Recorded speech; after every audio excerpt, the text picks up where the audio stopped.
नमस्ते दोस्तों, क्या आपने कभी सोचा है कि जिस दुनिया में हम जी रहे हैं इसका अंतिम अध्याय कैसा होगा? क्या इस समय का कोई अंत है, और अगर है तो उसके बाद क्या?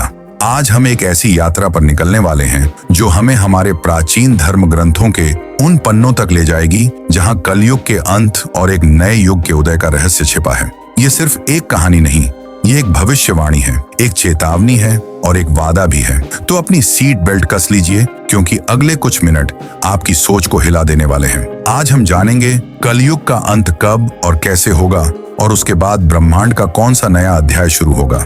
हजारों वर्ष पूर्व जब ऋषि मुनि गहरे ध्यान में लीन थे, तब उन्होंने समय के चक्रों को देखा। उन्होंने देखा कि 4 युगों का चक्र लगातार घूमता है, और इन सभी में सबसे जटिल, सबसे चुनौतीपूर्ण युग होगा कलयुग। यह युग, जिसकी अवधि 4,32,000 वर्ष बताई गई है, अभी अपने प्रारंभिक चरण में है, लेकिन अंत एक धीमी और दर्दनाक प्रक्रिया से होगा जिसके लक्षण आज हमें अपने आसपास साफ दिखने लगे हैं। कल्पना कीजिए, एक ऐसा समय जब धरती पर इंसानियत की पहचान मिट जाएगी, नदियां सूख जाएंगी, पहाड़ अपनी जगह छोड़ देंगे, प्रकृति का संतुलन इस कदर बिगड़ जाएगा कि हर तरफ पानी और अन्न के लिए त्राही त्राही मचेगी।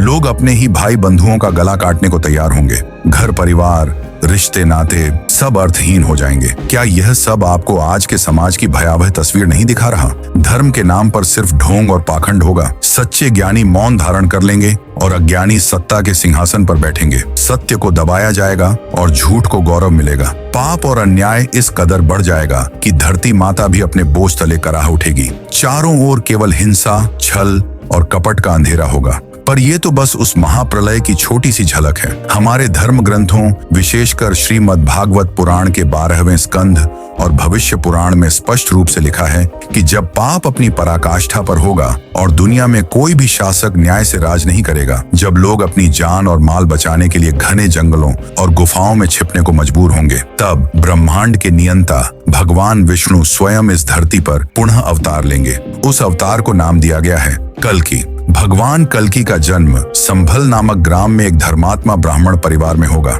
वे एक तेजस्वी सफेद घोड़े पर सवार होकर आएंगे। उनके हाथों में चमकती हुई तलवार होगी जो अधर्मियों के रक्त से लाल होगी। वे केवल दुष्टों और पापियों का संहार करने नहीं आएंगे, बल्कि उन सभी धर्म प्राण आत्माओं को मुक्ति देंगे जिन्होंने कलयुग के घनघोर अंधेरे में भी सत्य का दामन नहीं छोड़ा। कल्कि भगवान का आगमन इस धरती पर एक महापरिवर्तन लाएगा। ये सिर्फ विनाश नहीं होगा, ये एक गहन शुद्धिकरण होगा। उनकी तलवार जहां जहां चलेगी, वहां वहां से अधर्म का नाश होगा और एक नए पवित्र युग का बीज बोया जाएगा। जैसे ही कल्कि भगवान अपने कार्य को पूरा करेंगे, कलयुग का चक्र समाप्त हो जाएगा और एक नए स्वर्णिम युग का आरंभ होगा, सतयुग। कल्पना कीजिए, जिस धरती पर कभी हाहाकार मचा था, वहां अब परम शांति और सद्भाव का राज होगा। नदियां अमृत समान जल से फिर से बहेंगी, जंगल अपनी पुरानी हरियाली वापस पालेंगे, लोग हजारों वर्षों तक स्वस्थ और सुखी जीवन जिएंगे।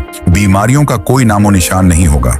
हर तरफ खुशहाली होगी, न्याय होगा और सबसे बढ़कर धर्म अपने पूरे वैभव के साथ पुनः स्थापित होगा। बच्चे अपने माता पिता का सम्मान करेंगे, कोई गरीबी नहीं होगी, कोई लालच नहीं होगा। सभी प्राणी प्रेम और सद्भावना से रहेंगे और ईश्वर की भक्ति में लीन रहेंगे। तो दोस्तों, ये थी हमारे प्राचीन ग्रंथों में लिखी कलयुग के अंत और सतयुग के आरंभ की वो रहस्यमय और गहन कहानी। अब आपके मन में ये सवाल जरूर आ रहा होगा कि कलयुग का अंत आखिर कब होगा? हमारे पौराणिक ग्रंथों में, जैसे कि श्रीमद् भागवत पुराण और भविष्य पुराण में, कलयुग के अंत और कल के अवतार के आगमन की विस्तृत भविष्यवाणियां तो मौजूद हैं। इन ग्रंथों में कलयुग की कुल अवधि 4,32,000 वर्ष बताई गई है और हम अभी इस युग के शुरुआती कुछ हजार वर्षों में ही हैं। महत्वपूर्ण बात यह है कि इन ग्रंथों में कलयुग के अंत के लक्षणों और परिस्थितियों का वर्णन बड़े विस्तार से किया गया है, लेकिन किसी भी निश्चित तिथि या सटीक समय का उल्लेख नहीं है।